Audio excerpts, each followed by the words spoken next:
Hey everyone. Alright, hey everyone. My name is Jordan. I have the pleasure of talking about harm reduction and why I think we should embrace some of the more controversial strategies, like safe consumption sites, in an effort to reduce the risk of drug use.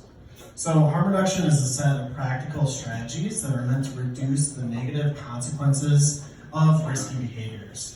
And in reality, we incorporate harm reduction into a number of our socially acceptable but also risky activities. So how many of you drove here today?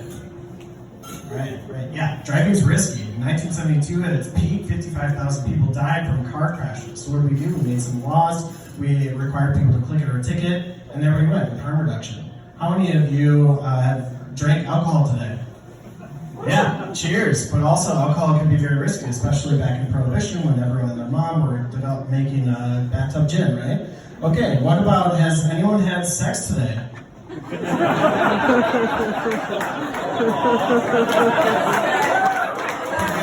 on your open sex life. But what's our harm reduction tool?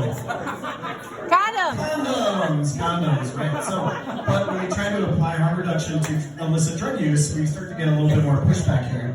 So one of the first strategies that we used that was implemented in the US was needle exchange services, basically meant to reduce the reuse and sharing of needles to prevent the spread of HIV and hepatitis C. And of course, we've seen an increase in accessibility to naloxone or Narcan in an effort to make sure people have the ability to reverse an opioid overdose if they are to encounter it. But maybe some of you remember that even these two strategies were controversial at one point. And the reality remains that despite the expansion of these harm reduction services, we continue to see a rise in opioid overdose deaths in this country. And part of that, and actually I think primarily, is that drug users, for the most part, don't even know what they're injecting anymore.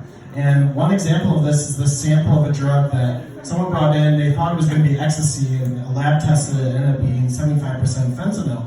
Obviously, an ultra-potent opioid that has been really the blame for a lot of our opioid crisis today. And so one group, actually in Canada, called Delft, decided to take it upon themselves to start to buy illicit drugs off the black market, to test them for purity, package them, and distribute them to their drug users, as you can see here. And they actually saw a substantial decrease in the number of overdoses and deaths that they saw in those individuals. So as I stand here today in this brewery with this tested, regulated 5.5% ABV beer, where bartenders can call me a cab, maybe even an ambulance, I have to wonder, what's really the difference between bars and overdose prevention centers, where we can see a significant decrease in overdoses and deaths in these centers. And ultimately, the question I want to ask all of you today is, if you have a loved one who uses drugs or suffers from addiction, where do you want them to use those drugs? Do you want them to use it in a dark alley alone where there's trash and used needles thrown about? Or would you like to have them in somewhere that's clean and safe and there's a bystander nearby with naloxone on hand? And ultimately, another way to ask that question is, do people deserve a second, third, fourth chance at life? So as we all leave here today, I would just like to encourage us in the spirit of harm reduction to wear your seatbelt, to use condoms, and to carry naloxone. Thank you.